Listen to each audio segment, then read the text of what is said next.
looking for the game changer again. He hit it. He hit the game changer. Oh, but so much was taken out of him.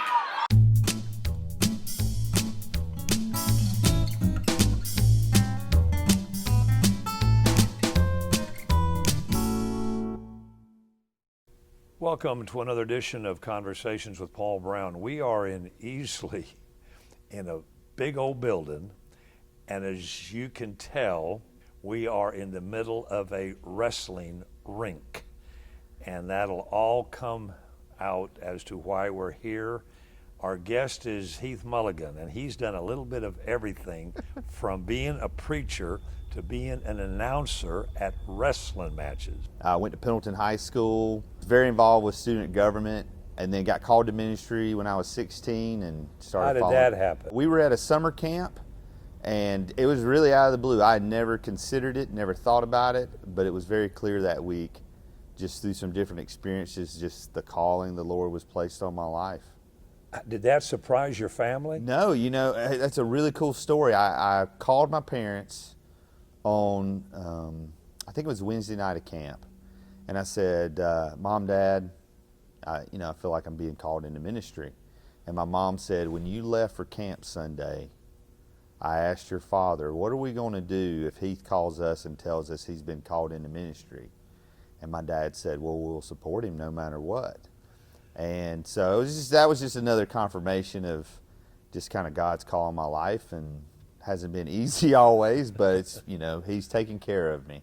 So you come back, now you're going to enter, your junior year at Pendleton? Yeah, so came into my junior year, was going to Corinth number 2 at the time. Yeah. It's now Bishop Branch Church with C.W. Hicks. Yeah.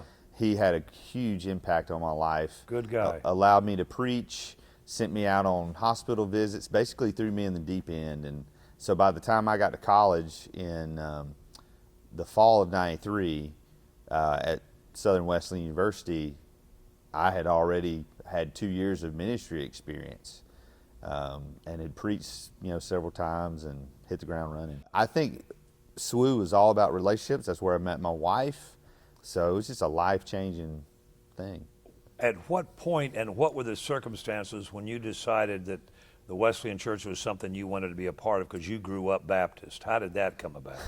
So I decided early on that I was going to take as my electives the Wesleyan ordination classes. I think I did that freshman year. And then I just remember being in a history of Christianity class, and Dr. Bob Black was kind of laying out the different beliefs. And I said, Dr. Black, I'm kind of more like that one. He's like, well, maybe you're not such a good Baptist then.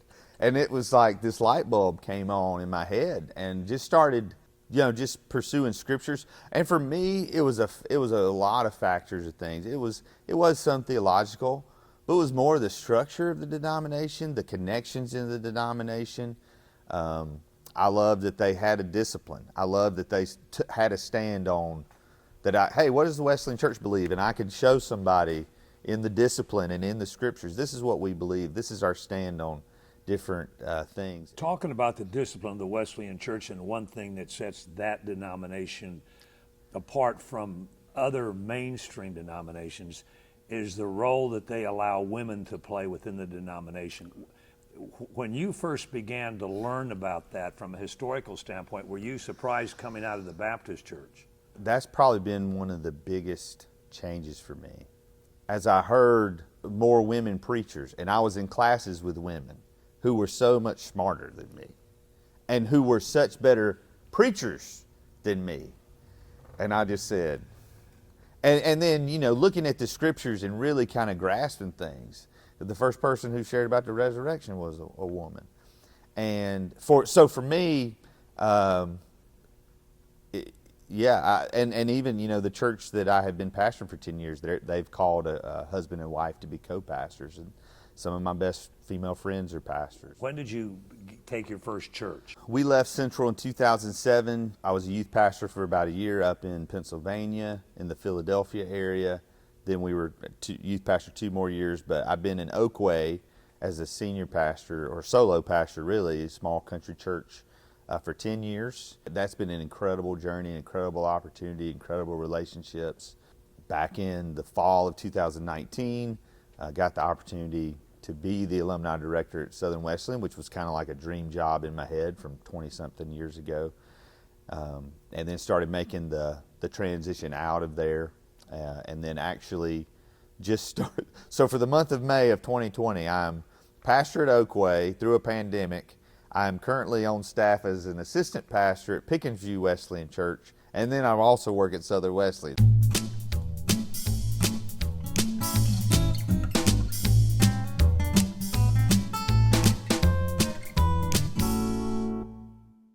You've got how many kids? I have 3 kids. I have twin girls who are 16, and my son is 13.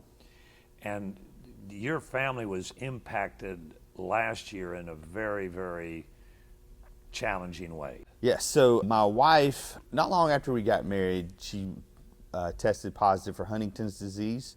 It's a disease her father had and several of his brothers had, so it's hereditary.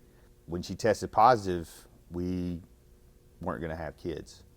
And then just through God's grace and we just felt led that we should have kids, that it was a risk worth taking. And so when he blessed us with twins, it was probably, I would say 2014, 2015, when she was officially diagnosed. She started having symptoms. And then typically you start showing symptoms in your mid-30s, which is what my wife did. And this is typically a disease that will just take you gradually over the course of 15 to 20 years. Her dad passed away when he was 50 or 51. And so my wife passed away when she was 41. She passed away January 2019, and it was sudden. It was at Christmas 2018. We're having dinner and we're starting to have challenges. Her sister had been living with us. She was a former nurse. She was helping with a lot, which we could not have made it without her. But at Christmas, if you'd have said, Karen's going to be gone in a month, I said, no way, no. Huntington's, it's called the devil's disease because it's like having Alzheimer's, Parkinson's, and ALS at the same time. So it's mind, body, movements. And so my wife was a college athlete, and so to just see her kind of deteriorate like that. That's the thing about Huntington's is the person dies a little bit every day. And, my wife gave us so many great gifts. One of the greatest gifts she gave the kids and I was just permission to live. Mm-hmm. That she did not want us to mope around. And the night she died, my son said, Dad, what do we do now? I said, we'll do whatever you want to do. I said, you want to watch a movie? We'll watch a movie. I said, we're not going to go in our rooms and lock the door. Like, we've already done that. And so, the Lord has just been so good to us in the year and a half since then. And just knowing she's healed and she's with her dad, and that gives us great peace. Not too long ago, you and some of your cohorts, Matthew T.G. and Tony Casey, had your own podcast that became very, very popular and was on the air for years. How did that come about? So Matthew and Tony and another pastor named Steve Stanley, they were just kind of talking one day, and they said, we could have this conversation and record it and do some interviews and start a podcast. And so it was really more of a YouTube show before anybody had a YouTube show. And so I had started going on once a month just talking about youth ministry. And when I moved to Oakway in 2010, I said, guys, since I'm moving down here, could I be on every week? They're like, oh yes, we were going to ask you. And so it was just amazing, the transformation of the show to watch it go from nothing and growing to we were having sponsors. And then life just happened, and Tony, was working on his PhD and different things. And now both of them, Matthew and Tony, work for Wesleyan headquarters. And but I tell you, it opened up so many relationships for us. I mean, the jobs they both have was due to relationships that we built doing the Techology show, and we've live stream events all over the country. We still work with the New Room Conference every year to live stream their event and do interviews, and it really opened up a lot of doors, learning about the technology and video cameras and interviews, learning about how to podcast. We launched a wrestling podcast, and that's what got me back into wrestling. I had been out of it for a long time, and actually started it with a friend from Pendleton. So it's amazing just kind of the road you travel sometimes. Growing up, TV, your favorite program was what? Mid-Atlantic Championship Wrestling. It was Saturdays, and then we had to rush home from church because noon on Sundays was Worldwide Wrestling, which was all Jim Crockett Promotions, and that's what I grew up on. Ric Flair, Dusty Rhodes, Rock and Roll Express. That was probably, I remember we got home from church Sunday, and they'd been saying, the Rock and Roll Express is going to be on, and I had seen them in the magazines but had never seen them wrestle. And so they beat the Russians that Sunday, and that was when I'm like, this is it. This is what I. And what's funny is when Mark Whitman and I started our wrestling podcast, we called it the Double Dropkick Show.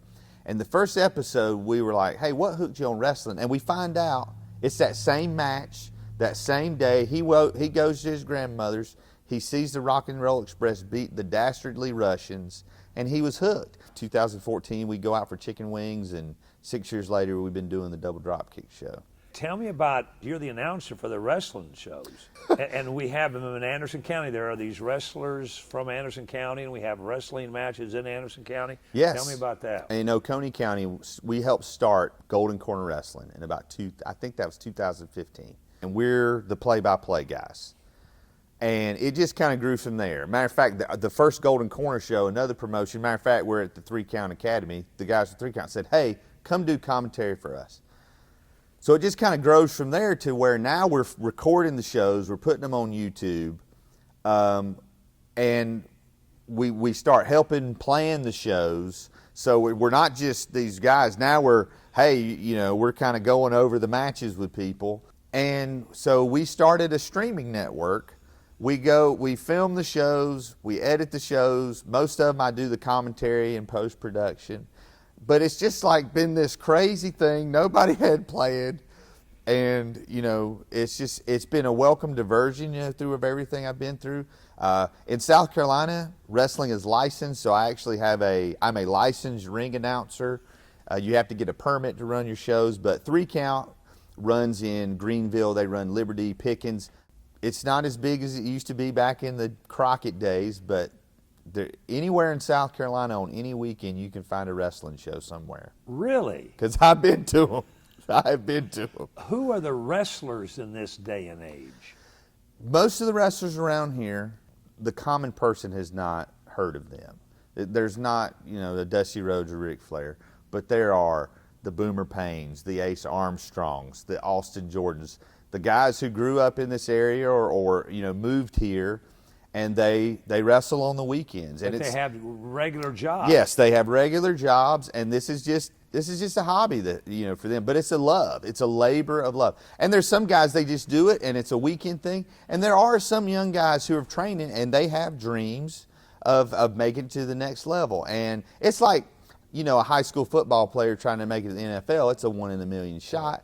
And some of them have got a shot, and some of them are probably going to be weekend guys for a long time. But there's a community there. There's relationships there. Being a pastor, people ask me, how can you be a pastor and be involved in that? I'm like, a lot of these people need Jesus.